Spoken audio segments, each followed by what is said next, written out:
안녕하십니까. 고정들이 너무너무 하십니다.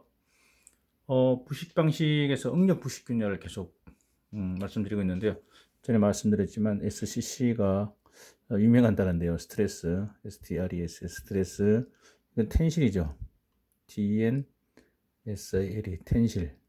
컴프레스가 아니고요. 인장입니다. 인장 스트레스, 코로전, CORRO, SION, 그 다음에 크래킹, CRACKING, SCC 이렇게 된 거죠. 그래서 스트레스를 받고요. 세 가지가 동시에 만족됐을 때 여기가 바로 SCC다. 그다음 재료, 부식된 재료, 환경, 부식된 환경, 그다음에 응력이잖아요. 이게 인장입니다. 인장 응력. 압축은 아닙니다. 압축은 좋은 겁니다. 반대로 압축은 좋은 거죠. 저를 계속 말씀드리고 있는데요. 보시면 이제 같은 철인데도요. 같은 이제 전해질 속에 있고요. 풀림 처리한 거. 요거는 콜드 워크니까 냉간 가공한 거죠. 그러니까 냉간 인발했겠죠. 인발이니까 단조는 압축이잖아요. 단조는 아니고 인발했을 거로 보시면 인발 땡기니까 인장이 남아 있잖아요.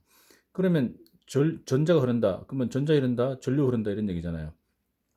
그럼 이게 뭐냐면 결국 똑같은 철이면 내부 전압이 똑같아야 되는데 보시면 여기 이제 전해질 물이 있고요.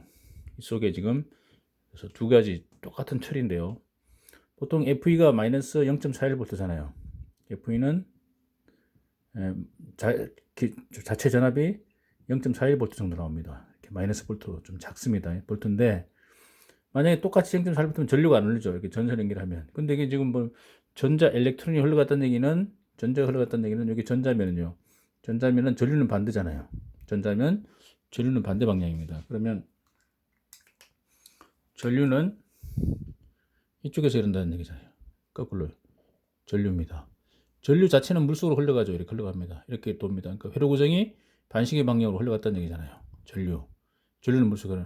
전자는 물속으로 못 가죠. 혼자 못 갑니다. 이온을 되지 않는 이상 전자 혼자 못 가니까. 그러면 전자는 그러니까 자 그럼 전류가 이렇게 흘렀다.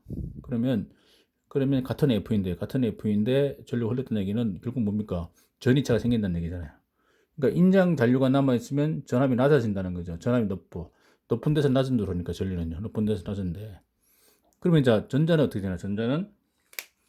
전자 방출 시작점은요. 전자 방출이 결국 부식이니까요. 전자 방출 이퀄 부식입니다. 그 부분이 부식되는 거죠. 전자를 흡수하면 방식이죠. 흡수하면 방식이 됩니다.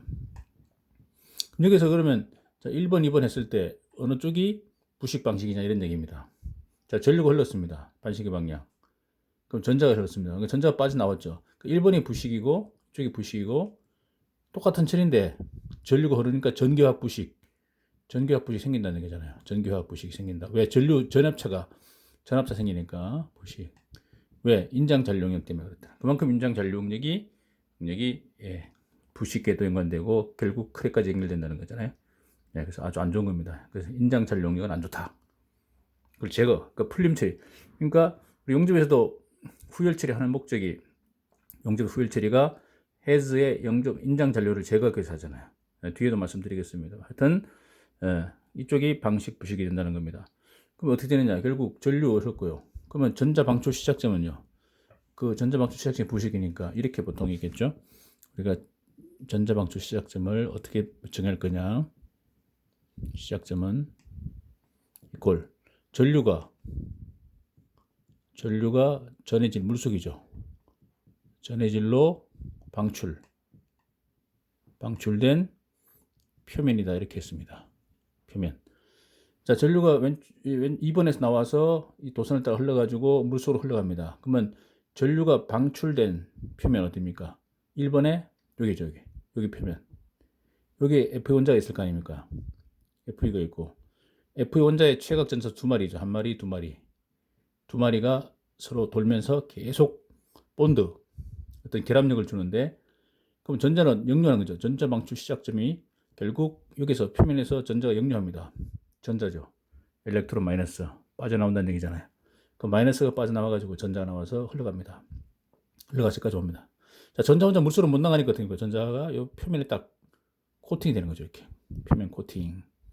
자, 2번은 전자를 받았으니까 방식이죠. 자, 코팅되고 그다음에 이쪽에서 떨어져 나온 얘가 왜 이렇게 두꺼워졌느냐, 약간 얘는 가늘어지고 두꺼워졌느냐, 이런 게 Fe 플러스 빠져나오고 붙었다 이런 얘기잖아요. 결국 전자 뺏긴 Fe는 어떻게 됩니까? 이온화돼 가지고 Fe 두 마리 뺏기면 E 플러스죠. 이온화돼서 나와 있으면 나와 있는 딱 보니까 나와 돌아다니다 보니까 이쪽에 자기 식구가 있는 거예요. 자기한테 빠져나간 전자 여기 있는 거예요. 니 왜 거기 있냐? 근데 식구 찾아가야지. 뿅, 탁 붙어버립니다 여기. 탁 붙어버린 것 같아요. F가 딱 붙어버리니까. 딱 코팅이 되는 거죠. 도금이 되는 거죠. 도금. FE 도금은 말이 안 되는데 FE가 붙어버립니다. 이렇게. 그래서 이게 두꺼워집니다. 이렇게. 그래서 얘는 방식이 되고 계속 얘는 부식되고 다 가늘어져가지고 결국은 다 사라질 때까지. 응력이 사라질 때까지 되면 사라지는 거죠. 표면에 주로 응력이 많이 있으니까 내부까지 들어가다 결국은 응력 사라지는 지점에서는 제로제로 되는 거죠. 그때부터는 이 중단이 되겠죠. 이 흐름이 중단이 됩니다. 응력이 다 제거되고 나면. 자, 그렇게 우리가 이해를 하시면 될 것 같습니다. 요걸 뭡니까? 보통 용접하나죠. 용접 10편 같은 거 이렇게 밴딩 시험할 때, 굴곡 시험할 때, 안쪽과 바깥쪽이 응력을 많이 받잖아요. 인장을. 안쪽을 압축이고. 그러니까 이쪽이 부식돼서 크랙 됐다. 이런 얘기죠. 그래서 응력 부식 균열이 됐다. 자, 그렇게 이 그림을 보시면 될 것 같습니다. 예. 감사합니다. 또 이어서 말씀드리겠습니다.